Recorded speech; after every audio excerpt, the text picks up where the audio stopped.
akin?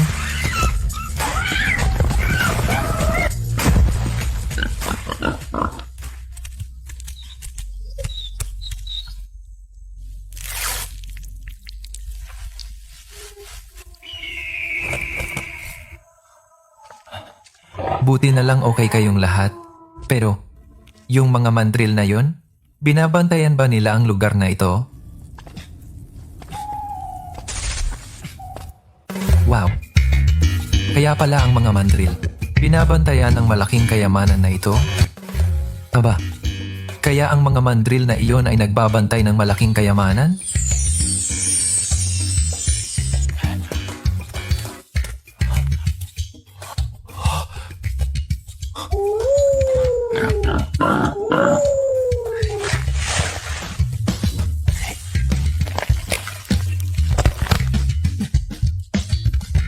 Ang lingzi mushroom na ito, malamang hindi bababa sa 100 taon na ito. Kaya naman ang mga mandril ay gumawa ng pugad dito, nagbabantay. Kaya binabantayan nila itong malaking premyo.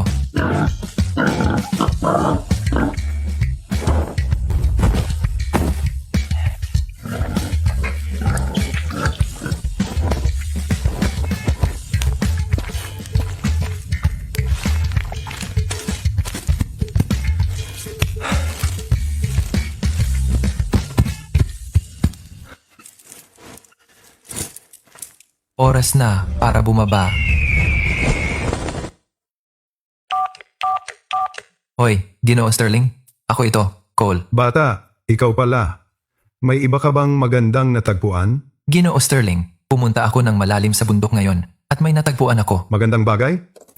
Ginseng ba? Hindi eksaktong ginseng. Pero itong bagay na ito ay baka mas mahalaga pa sa ginseng. Hindi ako sigurado. Ano ang mas mahalaga sa ginseng? Mahirap ipaliwanag sa telepono. Libre ka ba ngayon? Dadalhin ko at ipapakita sa iyo. Siyempre, libre ako. Pumunta ka lang sa pabrika ko. Narito ako ngayon. Sige, pupunta na ako ngayon.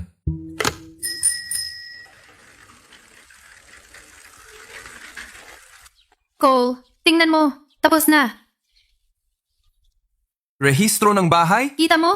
Ako at ang kapatid mo ay opisyal ng tapos.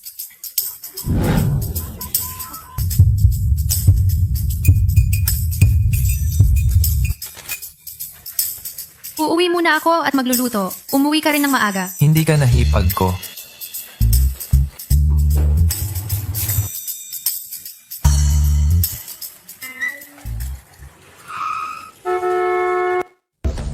Drake? Ha! Iniisip ko kung sino iyon. Hindi ba ito si Cole? Drake, Ako iyon.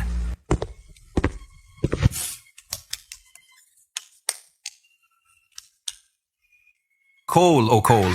Noong araw, ang sikat sa klase. Ngayon, tingnan mo ang kinahinatnan mo. Nagde-deliver gamit ang tricycle. Ginoong popular. Noong eskwela, ikaw ang sentro ng atensyon. Pero ngayon, mukhang walang silbi ang pagiging gwapo. Sa totoong mundo, Hindi lang sa itsura. kailangan mong maging isang matagumpay na lalaki tulad ko para maging in demand. Ay, nakalimutan kong magpakilala. Tagapamahala ng benta ng Sterling Group.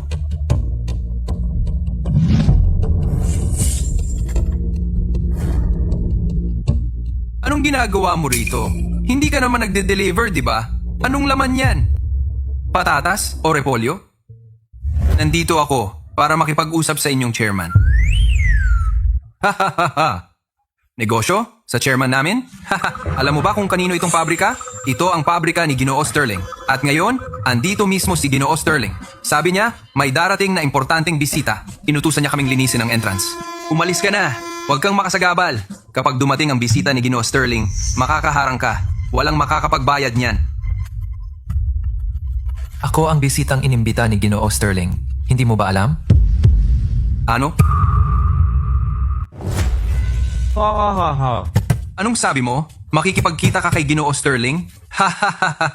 Cole, nababaliw ka na ba sa dami ng deliveries? Si Ginoo Sterling ay nandito para makipag-usap sa isang delivery guy na naka-tricycle? Tungkol saan? Tungkol sa presyo ng patatas? Haha. Sige, sige, kasi magkaklase naman tayo noon. Ayaw kitang makita na napapahiya ka. Sasabihin ko sa'yo, may kaya pa ako dito. Ang planta ay kumukuha ng mga janitor. $50 kada buwan at may kasama ng tanghalian. Kumpara sa iyo na nasa labas sa lahat ng panahon, mas maganda ito. Salamat na lang. Talagang nandito ako para makipagnegosyo kay Ginoo Sterling. Cole, sinusubukan kitang tulungan dahil sa kabutihan at isinusumbat mo sa akin? Wala kang utang na loob, di ba? Nagtatago ka ng maraming produkto ng bukid. Sino ba ang gusto mong lokohin?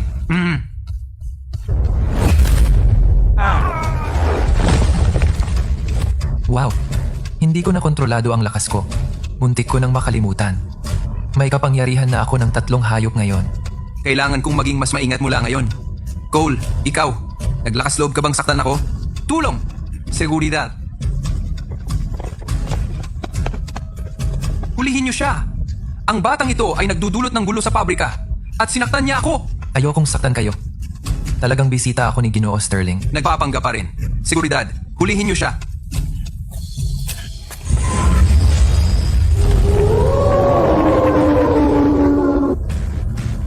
Sinabi ko sa'yo, ayokong saktan ka. Tagapamahala, Jang. Hindi mo ba naisip na baka mayroong hindi pagkakaintindihan? Ano? Hindi pagkakaintindihan? Paano magkakaroon ng hindi pagkakaintindihan? Sabi niya bisita raw siya ni Ginoo Sterling. Hindi namin maglalakas loob na saktan ng bisita ni Ginoo Sterling. Hindi talaga. Bisita ni Ginoo Sterling siya? Kung gayon, ako ang tunay na anak ni Ginoo Sterling. Dakpin niyo siya ngayon. Kung may magkamali, ako ang sasalo.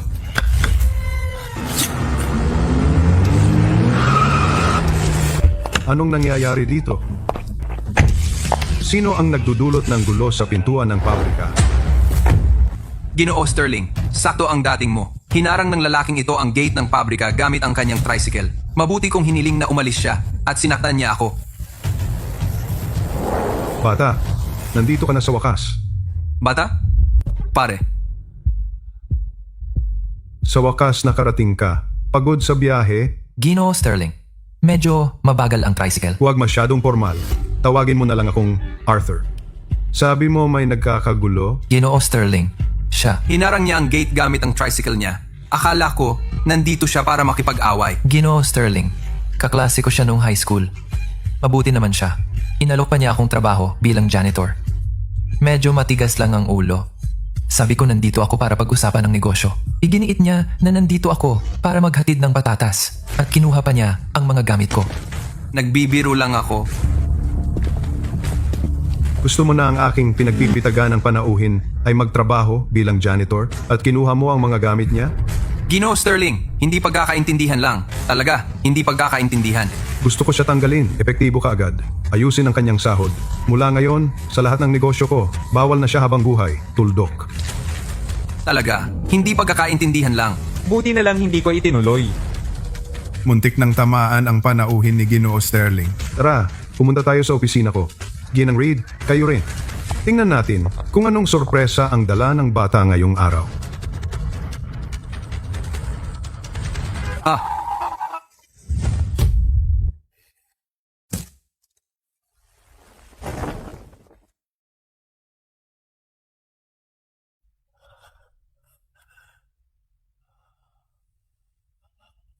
Morel na kabute. Tingnan mo ang kalidad.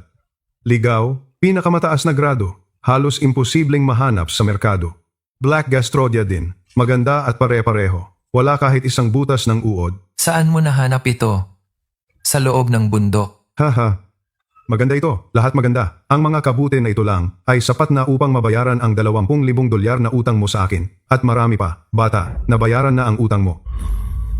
Ginoo Sterling, ang mga kabute na ito ay upang bayaran ang aking utang. Pero may iba pa. Sana ay matingnan mo ito para sa akin.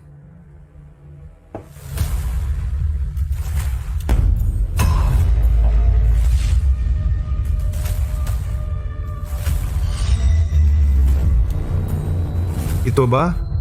Ito ay... Paano nangyari ito? Wow! Napakalaki ng lingzi na iyan. Cole, ang laki ng lingzi mo. Daang taong gulang na lingzi kabute. Talagang mahigit 100 taon na. Ligaw na lingzi kabute. Isang lingzi kabute na mahigit 100 taon.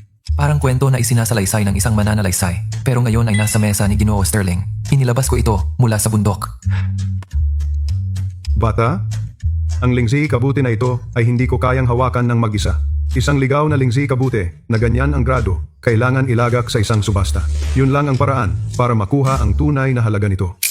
Subasta? Ako si Arthur Sterling ay nasa negosyo ng mahigit 20 taon. Marami akong kilalang mayayaman.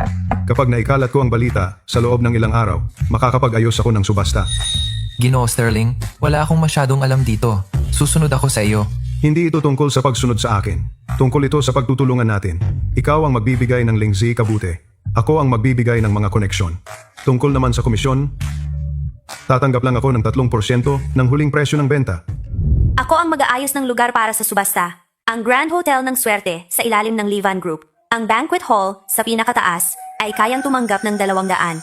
Iwan mo na rin sa akin ang pagpopromote. Ang reputasyon ng Levan kasama ang kaguluhan ng 100 taong gulang na lingzi kabute sa loob ng 1 linggo. Ang mga mayayamang mga ngalakal mula sa mga kalapit na lungsod ay darating lahat. Sobra naman yata? Cole, sa aking konserbatibong tantiya, ang lingzi kabute na ito ay makakakuha ng mahigit 100,000 dolyar. Minamaliit ni Ginang Reed ang halaga nito. Wala akong nakikitang hangganan. Ginoo Sterling. Ginang Reed. Sige, usap na tayo. Iiwan ko sa inyo ang lingzi, kabute. Bago ang subasta, kung makakita pa ako ng magagandang bagay, idaragdag ko rin ang mga ito sa subasta. Mabuti. Sige. Saka ko ito iiwan sa inyong dalawa.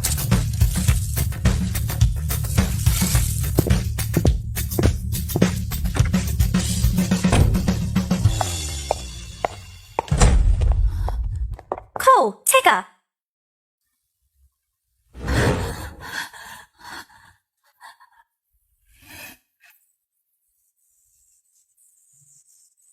Cole, huwag ka munang umalis. May mahalaga akong bagay na gusto kong pag-usapan sa iyo. Ginang Reed. Ano iyon? Oh, sige na. Ang lapit na natin ngayon. At tinatawag mo pa rin akong Ginang Reed? Tawagin mo akong Yasmin. Jasmine. Mayroon ba akong matutulong? Tutulong talaga ako.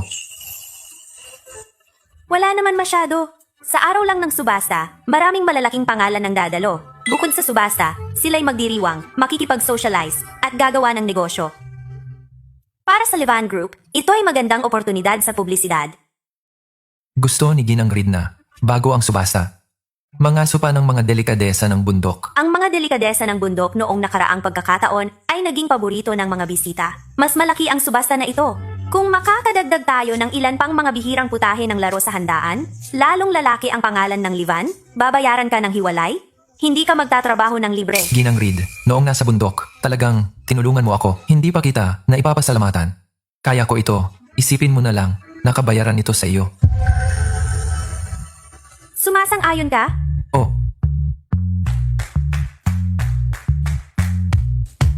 Salamat ko! ang presidente ng Levan Group ay niyakap ako ng ganoon. Dati akong mangangaso lamang sa bundok. Kalimutan ng isang tulad ni Jasmine Reed. Kahit ang may-ari ng restaurant sa bayan ay hindi ako titingnan. Ang pinakamaganda, si Ginang Reed ay mabango at napakalambot.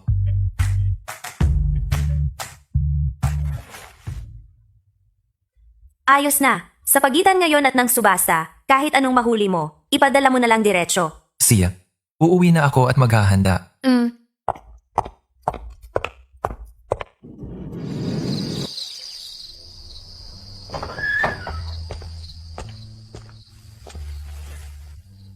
Bumalik ka na. Maayos ba ang nangyari ngayon? Pagbaba ko mula sa bundok, pumunta ako upang makipag-usap sa negosyo kasama sina Ginoo Sterling at iba pa. Sa kabuuan, maayos naman. Cole, ikaw. Ang bango mo. Ginoo Sterling, hindi ba lalaki?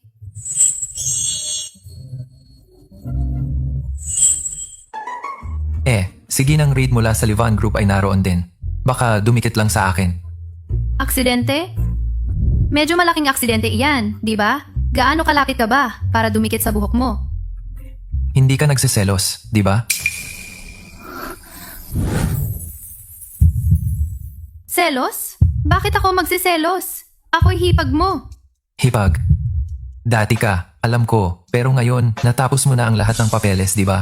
Sa legal na pananalita, mula ngayon, malaya ka ng babae. Sa pagitan mo at ng kapatid ko, opisyal na tapos na. Hindi ka na hipag ko. Mia. Palagi kitang gustong protektahan. Hindi dahil sa kapatid ko,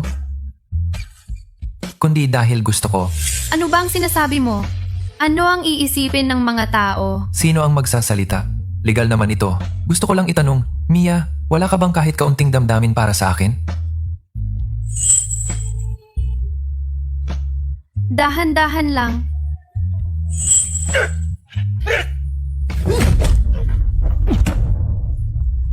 Cole, Mia. Pasensya na sa ganito. Walang sinasabi? Ibig sabihin, oo. Cole, seryoso ka ba?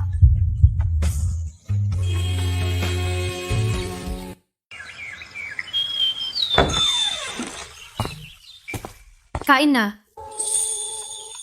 Sabi mo gusto mong umakyat sa bundok pagkatapos kumain, di ba? Mia, kagabi. Mia, Gabi na, matulog na tayo. Walang nangyari kagabi. Kainin mo na ang lugaw mo bago lumamig. And mukhang kailangan kong bigyan si Mia ng mas maraming oras para mag-adjust.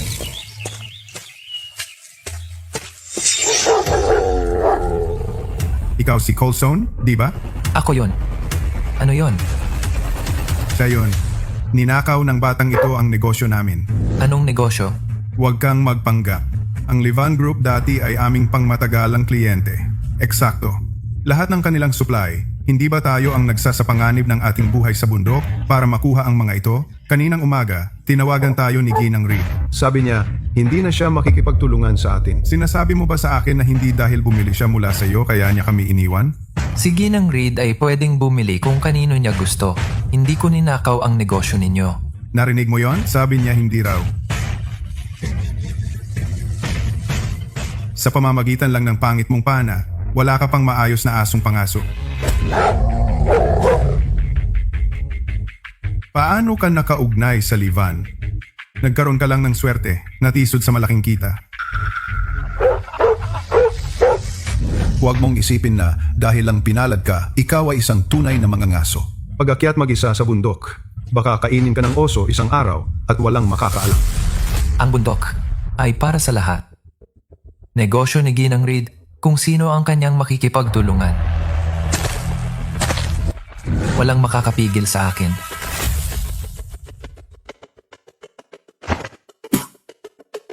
Tapos na ba akong magsalita? Ngayon, hindi ka aakyat sa bundok na ito. Kagatin mo siya. Gatin.